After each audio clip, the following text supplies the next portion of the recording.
Hello and welcome to scrapbookingstation.com. This is my So Amazing card kit video, and there are so many elements. Some would say a little cluttered, but whose workspace or craft shop is not?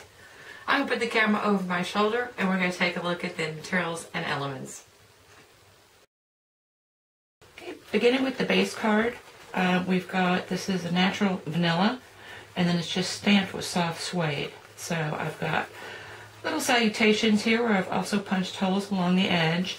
And then this is a background stamp, but you could use your spritzer and do that. And then on the inside you've got just the stamped image and then more of the background. So you've got one with the pin cushion and then with the dress form. And of course there's two ivory envelopes. So we'll put that into two separate piles. And let me just talk about these little stamps. These are small stamps from hot off the press.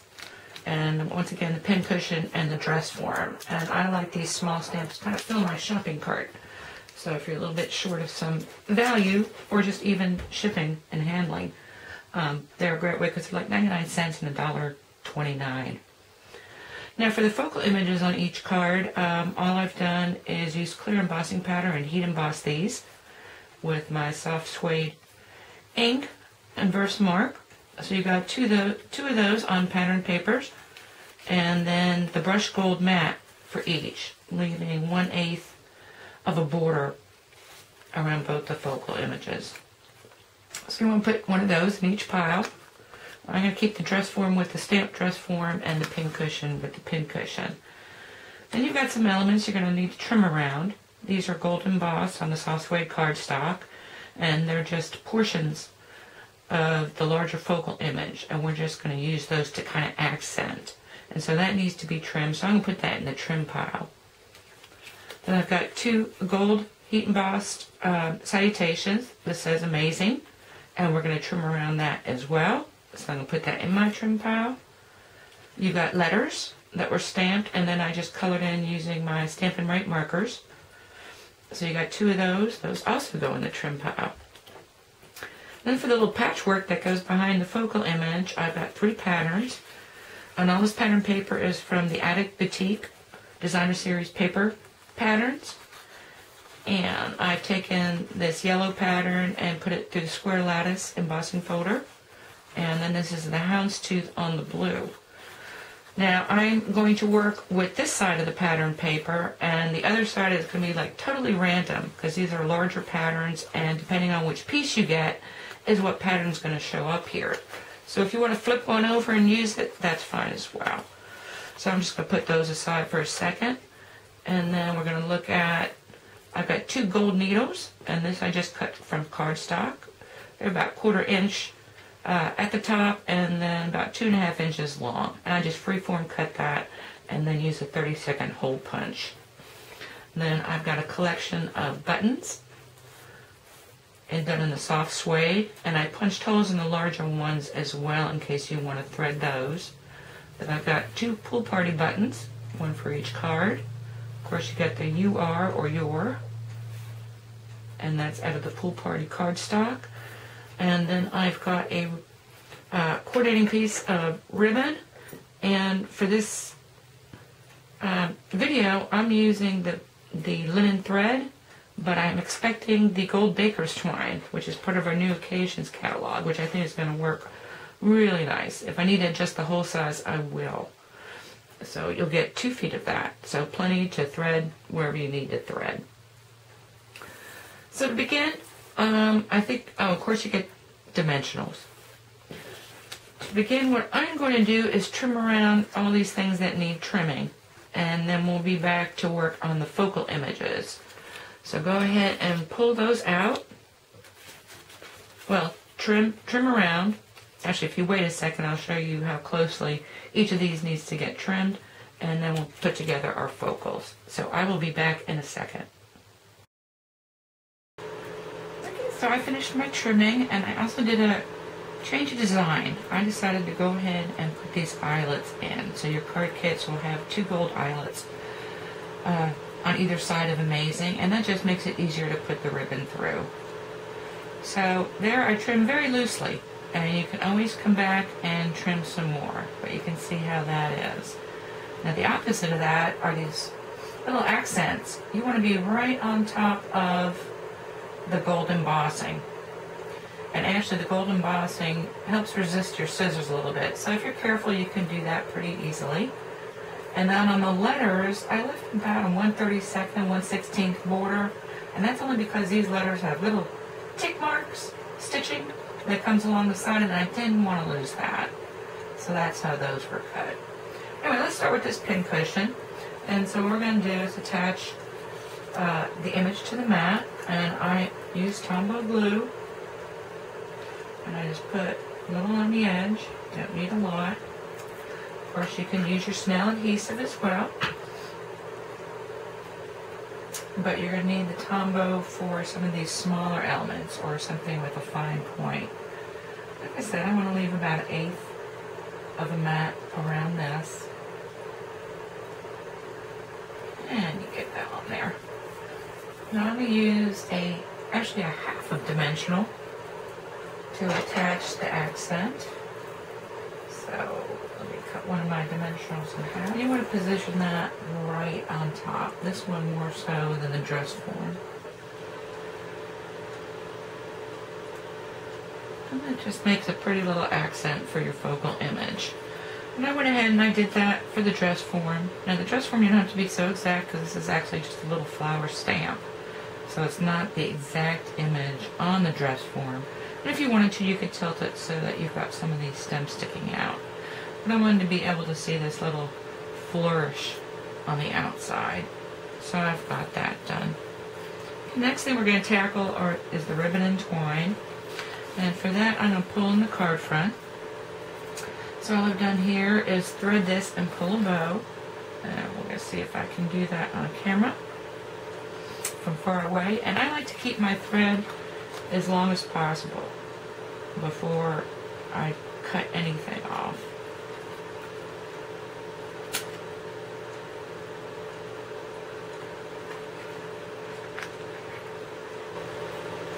Okay, so I've got that threaded through there.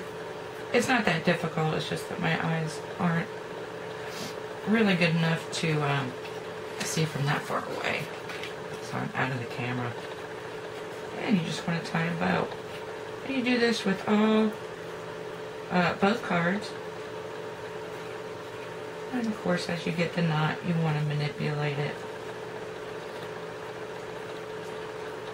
And then trim it. So do that with both cards. So I'll get that small down to that size. And then you trim your twine and work on your next bow.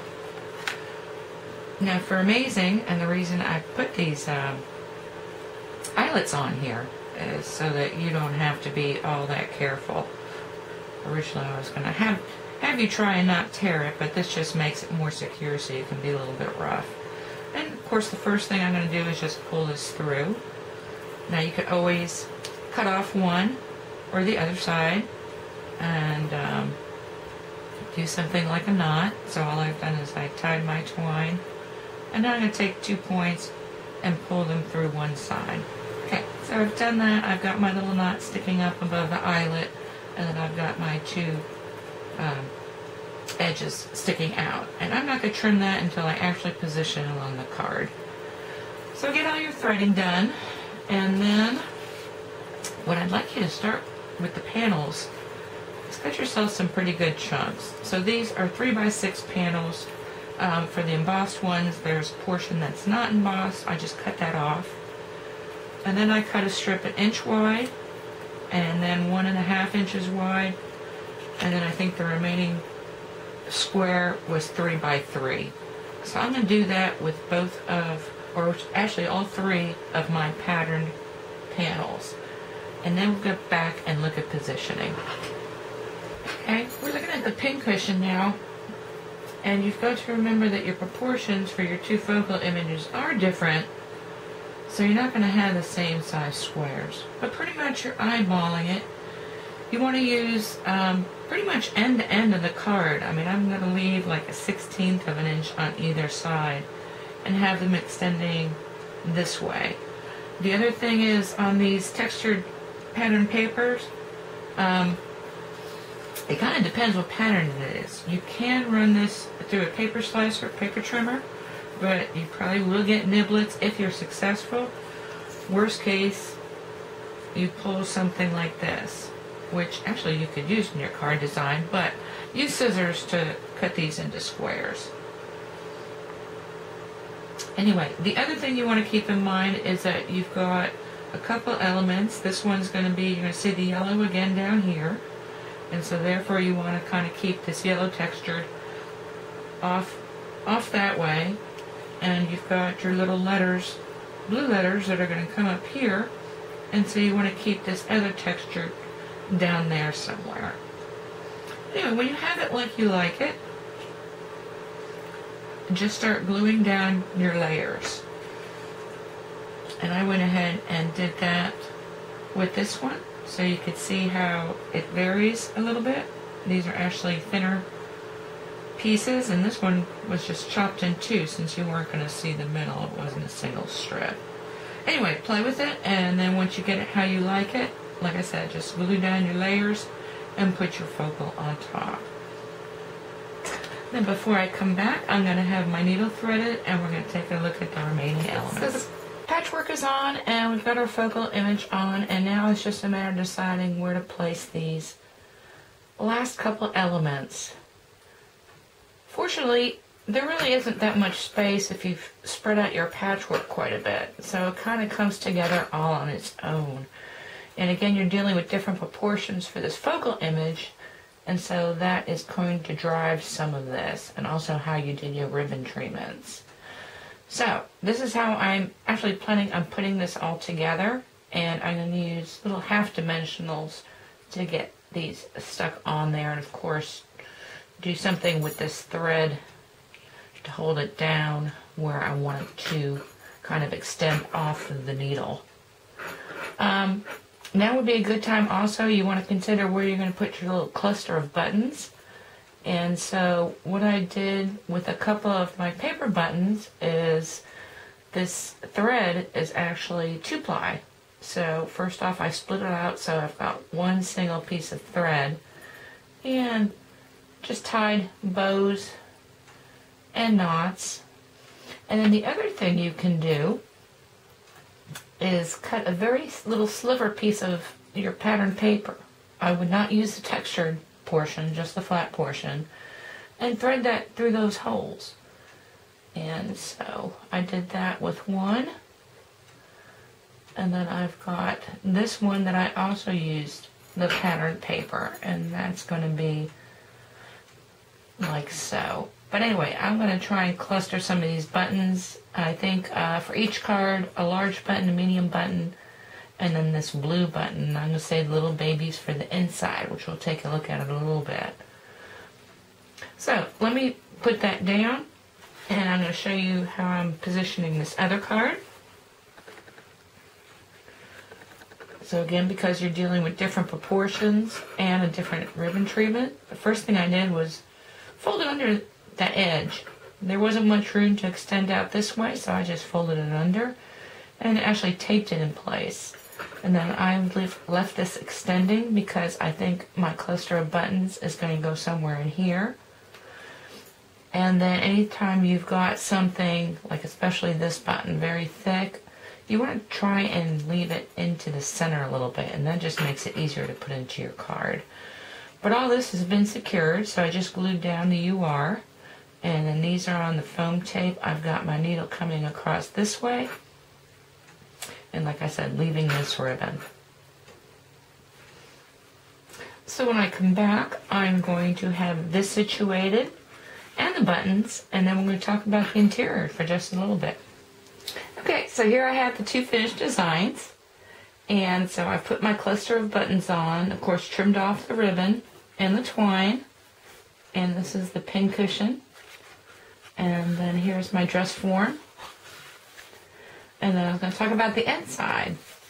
So I've used my extra pattern papers, and I just want to mention that for photographic purposes, I usually put the inside of one on for the outside of the other, and this way I can take a picture of both together.